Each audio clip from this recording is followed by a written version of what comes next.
क्या आपने कभी क्लाइमेट चेंज पर डिस्कशन किया है? अगर किया है तो प्रोबेबली आपको कुछ साइंस फैक्ट्स को तो फेस करना ही पड़ा होगा, लेकिन ये फैक्ट्स हैं कि मीथ्स हैं? क्या आपको इसके बारे में पता है?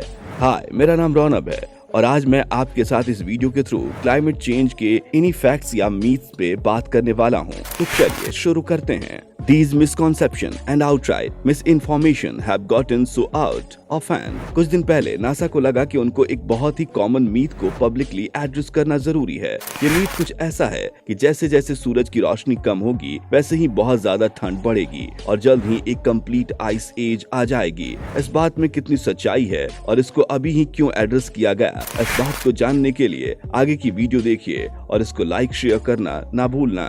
सो let's start. Myth 1, it's the sun. ये सच है कि सन से आने वाली इंटेंस एनर्जी ही क्लाइमेट चेंज का सबसे बड़ा कारण है और पास्ट में इसी वजह से आइस एज भी आई थी।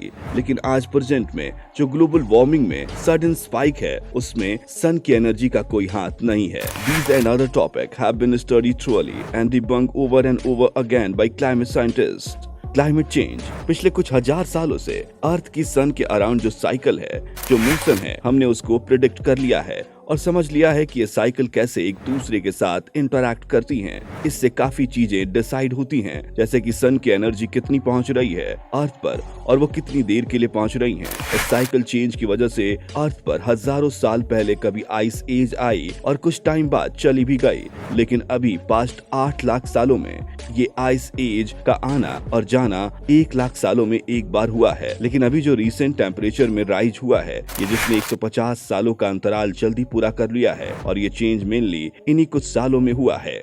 Meat 2, carbon dioxide levels are tiny, they are can't make a difference. वैसे तो ये सच है कि CO2 हमारे एटमॉस्फेयर में बहुत ही कम अमाउंट में प्रेजेंट है, लेकिन CO2 की heat trapping green house property की वजह से क्लाइमेट में बहुत डिफरेंस ला रही है। अभी CO2 का जितना लेवल है वो अर्थ के टेम्परेचर को ऑलमोस्ट 60 डिग्री फ़ारेनहाइट पर रखता है, लेकिन अगर CO2 एकदम से कम हुई तो अर्थ के टेम्परेचर में भी ड्रॉप होगा जो शायद फ्रीजिंग पॉइंट पर चला जाए। लेकिन CO2 का ड्रॉप डायरेक्टली टेम्परेचर को अफेक्ट नहीं करेगा। सबसे ज्यादा इम्पैक्ट तो ग्रीन हाउस की दूसरी गैसेस, वाटर वेपर जो कंडेंसेट हो जाती है क्योंकि कोल्डर एयर कम वाटर वेपर को होल्ड करती है, इसकी वजह से क्लाइमेट चेंज होते हैं। But it's CO2 which drives all this changes. CO2 का स्मॉल अमाउंट भी काफी डेंजरस है, इसलिए साइंटिस्ट इसकी सडन राइज को लेकर काफी घबराए हुए हैं और CO2 की रैपिड इंक्रीज की वजह से ग्लोबल वार्मिंग बढ़ रही है। Myth 3, scientist disagree on the cause of climate change. Normally सबको पता है